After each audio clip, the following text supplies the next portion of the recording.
welcome to my office. You guys below, write down if you know what show this background is in. Just please, just write it. Just do it. Okay, whatever. Anyway, so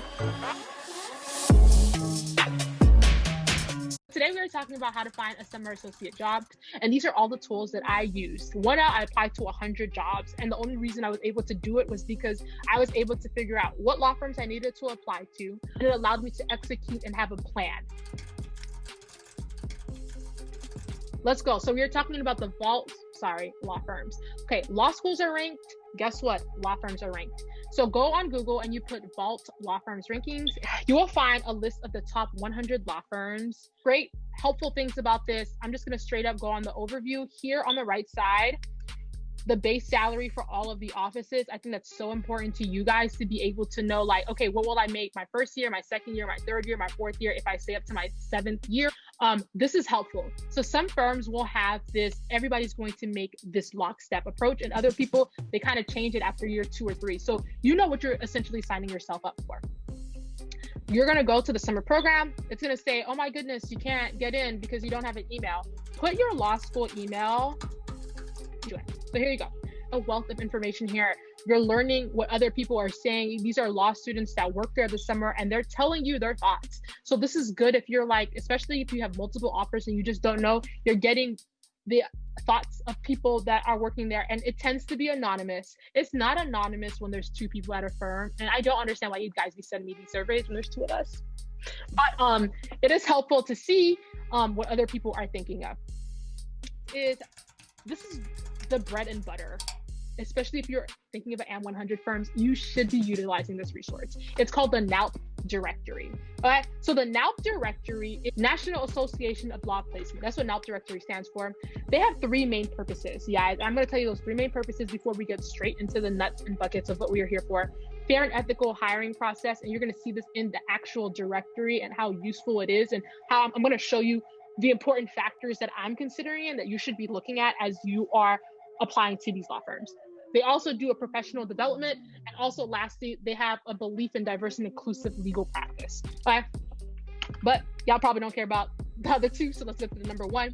So I go to the University of Chicago. Let's say I want to work in Illinois. So I will go in and I will put Illinois. I will say law firm. I've never used this site for corporate, government, public interest, so I don't know how it works, but I think there might be opportunities for you to use it so you can figure out if there are jobs. All right, so we're gonna hit search. All right, so like off the bat, I just want to talk about some things. So here we click law firms. Let's say I was in Texas and I wanted to only work in Austin. I would put Austin, and it would narrow down the fields. If you care about size, you can put the office size. If you want to work in an office with 26 people, you can put that. You can put the employer size. So this tells you how much the whole whole law firm has. Organizations, if you're 1L, click 1L. Practice area, if you say, I know I want to work in bankruptcy, click bankruptcy, and it will narrow down the law firms that are there for you. Joint degree people, evening students, these are opportunities for you to learn if these firms are even going to consider you. I mean, I feel like you should still apply, but this is another opportunity to see if they'll still consider you and still want to talk to you. Organizations that allow split summers, you can 100% split your summer. And I will also take this one point and opportunity to talk about careful of like Career Center. Like Career Center is not there for essentially for majority of the time for your growth. You know what is best for you. You've already invested $300,000 into this degree. You know where you want to go from point A to point B. And sometimes Career Center will try to make you be safe when you know your worth. So if you want to split your summer, split it. Find somebody that you can trust that can help you navigate that space. Like email me if you want to talk about how you actually start that process of splitting the summers, and we can talk about what my friends have done. I've not done it, but honestly, there's so many ways. The hardest part is if you want to split your summers between 2 firms, all they care about is who is going to go first. If you worked as a 1L at a law firm and you have an offer and now you're a 2L and you have another offer from another firm that you're interested to see how their practice is in, it's a lot easier to split that because you can go to your 1L firm and say, hey, I'll be there for the last half of the summer. Other opportunities, you can work in-house, you can work at the courthouse. There are so many other ways that you can split your summers. You have campus interviews, these are all the schools. Here are some benefits. Do you care about childcare subsidies, business casual, like more of a lifestyle firm? So look to see, this is how you're going to start to differentiate all of these firms. And then of course, there's the location. So these are all of the firms. I'm going to focus on one law firm that I know pays the market. Okay. So when you click on the practice areas up here, right here, what I love about this law site, or this directory, you guys, is that on this one side.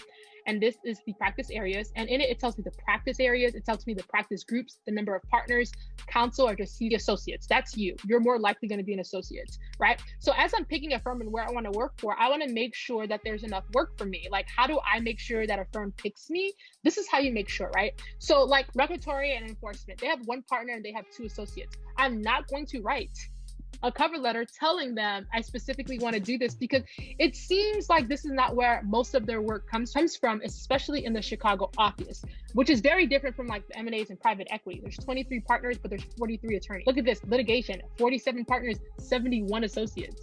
And granted, I don't even like this litigation tab, because this litigation doesn't tell me what kind of litigation. Is it criminal defense? Are you only doing antitrust? Like, I need a little bit more information, but that lets me know. They just kind of styled all the litigation people. And it's a good interview point. Like, how are the litigation people broken up, right now? But this lets you know, like, what opportunities are available for me to get into this firm. Like, let's talk about basic information. Here, you're going to get the recruiter's contact information. And what I love about this is that as you're doing your cover letter, now you have the recruiter's name. I'm going to blank it out. That's why you can't see it. But you have the recruiter's name, you have their titles, you put the law firms, and then you'll put the address and you'll move on. So this information can be streamlined. For you, you just take this information, put it in your Excel sheet, like your Excel sheet before you apply. It's like you can create your list of law firms that you're interested in. You know that they're going to hire 2Ls. You create all the law firms, the specific cities, the name of the recruiter. So all you're doing is cutting and pasting into each of the cover letters. And then more specifically, like, you already know the practice areas because you went into this. This gives you the baseline. You go on their websites, look up the investment funds, or you look up the IP litigation, and then you see what kind of work they do in the IP litigation. So these are the lawyer demographics. Diversity is an important thing to me as a Black woman.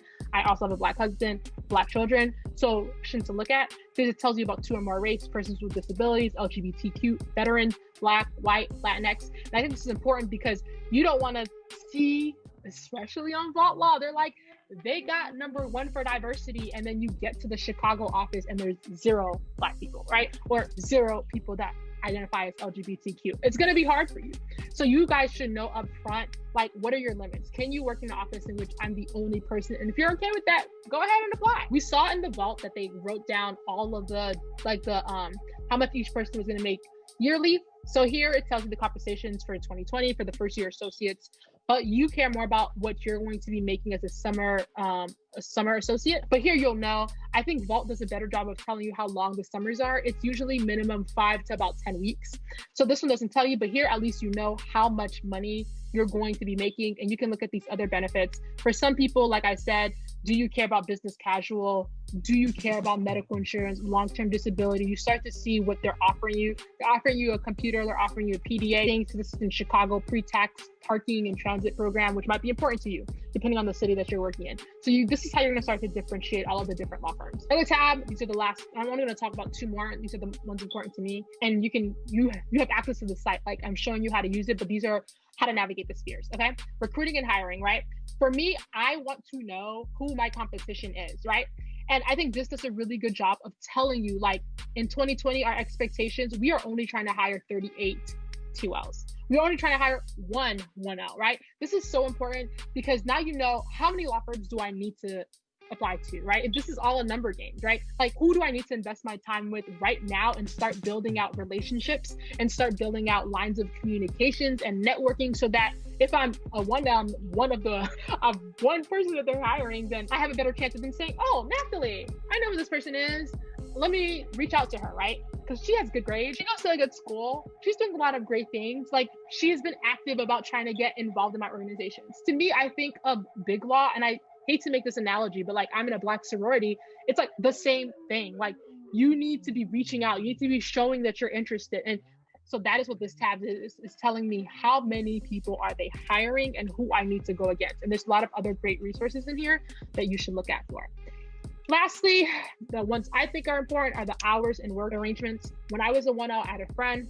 We're about to graduate, you guys, 2021. Okay, so to me, he was like, Nathalie, I'm looking for a lifestyle firm. So like, it was important for him to know the billable hours. This is a bad example because this firm does not have billable hours or expectations, but there are, but they don't have it written down. So it was great for us to know, like, okay, do you require 1950? Do you require 2000, 2100, 21,500, 21,050? Like, this is where you would find what the billable hour requirements is. Like, let's say in the compensation, I think they do a really good job of when we're talking about the compensations and benefits details. This is like how they make their bonuses. So a combination of lockstep and merit systems. You know, how they're going to give their bonuses are based off the hours billed, the quality of your work, your pro bonos, your business development. Like, you want to know going in, what are they assessing me on to make X, Y, and Z amount? So that's everything that I have on NALP. Great resource. Make sure you guys are using it. I'm going to have linked below a blog post of how to like create a system in place so that when it's time to apply, because for the most part for 1Ls and 2Ls, especially in 2020, you're going to be applying like in the middle of setting up for finals. So like, how can I streamline this process so that I can apply to jobs, being number one, you want to apply on day one, and also making sure that you're also like taking care of in-house and working, like making sure you get the best grades possible. All right. Lastly, for 1Ls, don't want to leave you guys hanging. Here are some other resources. So LCLD is the Leadership Council of Legal Diversity. I think I said that right, y'all. This is actually where I got my 1L job. And it's such a great place because you can get lost in the shuffle of applying blindly to a lot of these law firms. And this opportunity just like gets you to only, these firms are only hiring diverse candidates. And diversity, it changes on the firms. It can be an LGBTQ person. It can be like, we're focusing only on, you know, like minorities, Black and brown people. Like, it just depends. And this website does a bad job, but like here, there's a link that you're supposed to touch. December 1st is going to open up and you press here and you'll press Control F, Command F. I have a map, Command F, and I'll put my state. So I'll put Dallas or Austin or Illinois, because I'm going to the University of Chicago. And then what I'm going to do is see all the law firms that are hiring 1Ls. And then I would apply to those law firms. Another opportunity, if you are in the Twin Cities, is the Twin Cities Diversity and Practice Pipeline. I went to University of Minnesota as a 1L. I transferred, and a lot of my friends applied to this. The thing about Minneapolis is that they move so fast. So like, if you really want to be in Minneapolis, then you should apply. And when I say that they move really, really fast, I just mean that like, I had friends in December and January had offers. I remember getting an offer from a firm in like February, and like other places like Chicago are really, really slow. So like, I was like, they were reaching out to me and I had already signed an offer. So I was like, do better. But yeah, so they move a lot faster. I'm gonna have a blog post below of other, you know, opportunities to look for. And you guys do not underestimate LinkedIn, or do not underestimate, right? So like, you just look up 1L summer associate, and like, you will see, look, jobs are starting to pull up that people are hiring for 1Ls, right? If you want to be more technical, then you say, Illinois, right? So to see more of these jobs begin to pipe up and these dates, and you're not gonna get all of them, but like, these are the ones that don't show up on NAP. So now you have access to them and you're starting to see who's hiring, right? Terminologies that you should be using. Summer associates are for law firms. So you want to look up 1L law intern, Chicago, Illinois. You should be looking up on your Simplicity. You're going to get jobs that way. So 1L law intern, 1L legal internships, 2L law internships, 2L law, your LinkedIn. It's like you're putting yourself out there so that they know that you are a law student and that they can be reaching out to you, so you can also get those notifications. That is all. If you guys have any questions about the process, about like how to find a legal summer job, leave them below. And I'm honestly going to be answering all of them on my blog. This way, like, people can automatically always find it, and I don't have to keep updating this video and make it longer than it needs to be.